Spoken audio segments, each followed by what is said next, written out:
Já estava um tempinho sem gravar, né? Mas agora a gente está voltando. E para quem me segue, para quem está acompanhando os vídeos, eu ia pedir para que vocês dessem um like, porque isso iria ajudar para que a gente pudesse estar continuando essa corrente do bem e divulgando um pouco mais sobre essa doença, esclarecendo muitas dúvidas que nos acometem, né? Porque a gente não vê muitas explicações sobre isso. Então eu queria que vocês dessem um like, se inscrevessem no canal, para que a gente multiplicasse essa corrente do bem, para que a gente aumentasse a quantidade de informação, porque isso realmente pode fazer diferença na nossa vida. A informação, ela faz mudança na qualidade de vida da gente, porque em algum momento da nossa vida, né, que a gente está vivendo essa doença, a gente acha que a gente não tem mais qualidade de vida. E não é por aí, né? Um dia também eu já pensei isso. Mas hoje, depois que eu fui estudar, depois que eu fui me aperfeiçoar em um monte de coisa, a gente pode ter de novo a nossa qualidade de vida. E muito mais saudável. Olha lá o que você fez. Pescoço em rápido. Não tinha que fazer nada.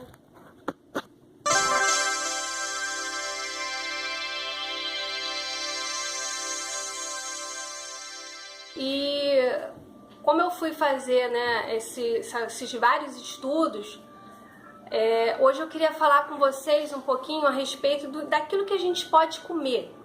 Como é que a gente pode ter uma boa qualidade de vida diante desse mundo novo que é o conhecimento do nosso intestino, né? Porque assim, a gente acha que o intestino da gente agora, a gente não pode nada, tudo é não pode. Então a gente pensa, não posso e eu sei que eu tenho que procurar um banheiro. Então é as nossas prioridades hoje, né?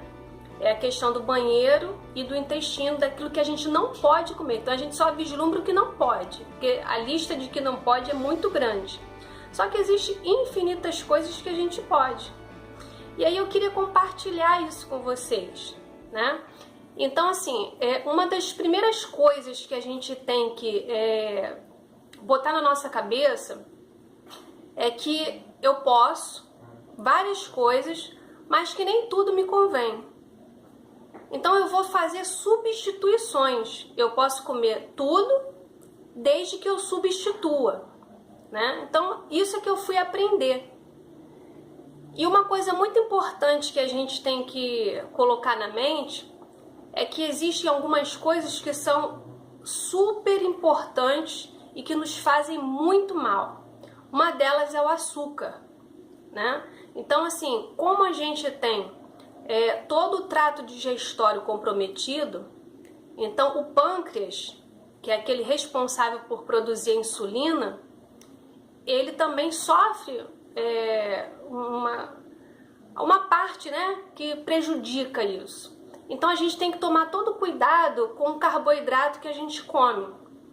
Então assim, eu aprendi que o carboidrato realmente ele é um vilão, porque o carboidrato ele vira açúcar. Então assim, tudo que você come, que seja o açúcar propriamente dito, ou que seja o carboidrato, no final das contas ele vai virar açúcar. E isso é super prejudicial, né? Então assim, você deve evitar ao máximo. Então, o que você pode substituir? Ué, e agora? Tudo tem carboidrato, eu não posso nada? Não, você vai substituir. Então assim, a farinha que é branca, tá? Porque eu já tinha falado que glúten nem pensar, gente. Então assim, glúten é uma coisa que nos prejudica demais, tá? Para quem não acompanhou eu falando do glúten, a questão do glúten, ele é super prejudicial. Por quê? Ele faz furos no nosso intestino. E o que acontece? Começa a passar tudo. Então, coisas que não eram para poder passar, como bactérias, começam a passar. E isso vai nos prejudicando. E o glúten é responsável por nos propiciar uma doença autoimune. E doença de Crohn, retocolite ulcerativa, diverticulite, síndrome do intestino irritável, do colo irritável. Tudo isso é uma doença autoimune. E que se a gente for verificar, porque os médicos não falam, as pessoas não explicam pra gente, mas isso tem um fundo no glúten. Porque se talvez a gente não tivesse alimentado com glúten, essa doença não teria aparecido. Se você for olhar bem, essa doença ela aparece mais ou menos quando você está no final da adolescência, já na tua vida adulta. Por quê? Porque enquanto você é criança, você vai se alimentando, né? O tempo inteiro com glúten, com o leite, né? Com a lactose. E é como se fosse um copo, gente. Então, assim, você vai pensar, poxa, mas por que eu, a vida toda, desde criança, me alimentei e só agora, com 17, 16, 15 anos, que foi aparecer isso? Porque é justamente a hora que o copo entornou. Mas, na verdade, você, desde o início, não poderia ter se alimentado com o glúten nem com o leite, né? Então, foi o momento, foi a idade que o copo extrapolou, extravasou. Então, assim, é isso que a gente deve evitar. O glúten a gente tem que evitar, o leite a gente tem que evitar. Então, como eu estava falando das farinhas, né? O que a gente pode substituir? Uma excelente opção que a gente pode substituir o trigo é pela farinha de amêndoa. Tem a farinha de coco também, que ela é excelente, ela é zero carboidrato, a farinha de coco, e ela é muito boa. Além do que o coco é muita fibra e ele faz muito bem. Então ele tem baixo índice glicêmico. Ele vai te saciar por muito tempo. Você tem a farinha de amêndoa. E ela também, ela te dá uma saciedade, ela tem muito pouco carboidrato, quase nada, né? Então você tem a farinha de avelã, você tem a farinha de macadâmia, que também é uma opção, né? Então eu dei aí as opções mais favoráveis pra gente. Então, em primeiro lugar, porque é mais barata, a farinha de coco. Aí depois você vem com a farinha de amêndoa, depois a farinha de avelã e a farinha de macadâmia, tá? Então, assim, tudo quanto é farinha de oleaginosa, também tem a farinha de castanha, de caju, também é uma excelente opção, né? Eu não posso comer castanha de caju porque eu tenho alergia, mas quem não tem alergia a castanha de caju, também é uma excelente opção, porque ela é uma oleaginosa. Então, assim, essas farinhas, elas têm praticamente nada de carboidrato, tá? E o pico de insulina dela é muito lento, porque ela não tem quase carboidrato. Então, isso nos favorece. Por quê? O nosso intestino, ele tem uma melhora quando a gente ingere esse tipo de alimento, né? Porque o bolo fecal dele, ele vai demorar um pouco mais e ele fica mais espesso, mais concentrado.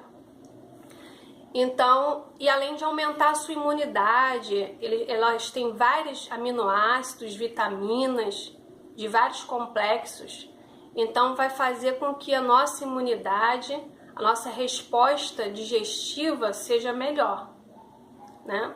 E a questão do açúcar, essa é para a Fabi. Fabi, ela tem falado sempre comigo no blog e feito várias perguntas, e eu até prometi a ela que eu estaria fazendo um vídeo sobre alimentação, porque eu sei que realmente eu também já fiquei muito tempo perdida sem saber o que eu podia e o que eu não podia comer.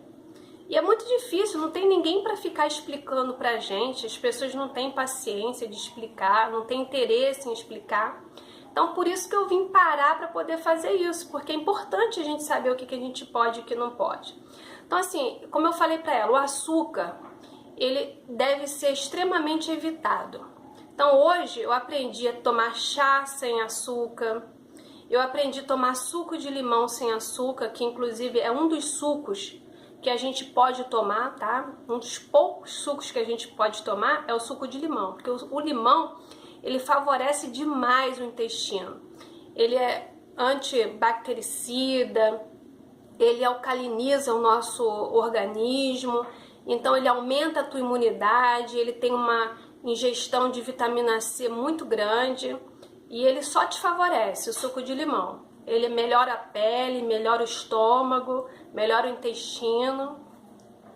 Então eu aprendi a tomar até o suco de limão sem açúcar, né? Então, porque o açúcar realmente ele é um vilão. O açúcar, ele ajuda a fermentação, né? Ele alimenta a bactéria. Para você ter uma ideia, quando a gente vai fazer um pão, se você for perguntar a alguém aí que sabe fazer, uma das coisas que alimenta o fermento biológico é o açúcar. Então a mesma coisa quando a gente ingere o açúcar, o que ele faz no nosso intestino.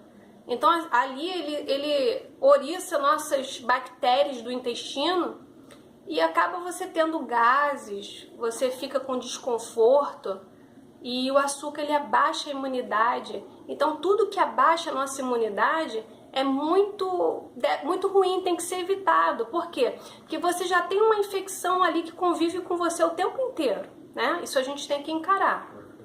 Então, assim, a gente tem que evitar tudo que favoreça que a nossa imunidade venha a cair. A gente tem que abraçar tudo que vai levantar a nossa imunidade. Então, o limão, ele é o nosso amigo, né? E o açúcar é o nosso inimigo. Então, o açúcar a gente tem que evitar. A gente tem que fazer igual o povo nosso da pré-história, né? O mel era aquela recompensa que o homem da caverna ia lá, via uma árvore e ele tinha que escalar aquela árvore e ele enfrentava a abelha, né? Então você imagina que isso aí não era uma coisa que ele fazia sempre para poder pegar o mel. E ali ele comia naquele momento, depois eu acho que ele ficava muito tempo sem comer o mel. Então eu acho que a gente tem que fazer a mesma coisa. Ah, você está dizendo que você não vai comer nunca? Não, gente. Você vai fazer um bolo com a farinha de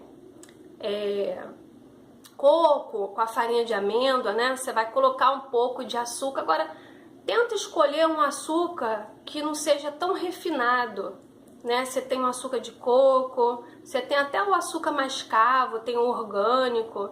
Então, assim, escolhe esse açúcar, mas tenta botar pouco. Quanto menos, melhor. Então, é o dia do teu aniversário, você vai fazer um bolo. Ou aniversário da tua filha, da tua mãe, de alguém. Então você vai comer aquele bolo, lembra que não pode comer com a farinha branca, porque senão vai te dar um pico de insulina e isso vai te desfavorecer. Então toda vez que você tem um pico de insulina, você glica. Quando você glica, você envelhece, você abaixa a sua imunidade. Então, como eu falei, tudo que abaixa a nossa imunidade nos desfavorece. Lembra que a gente tem que conviver com uma inflamação constante.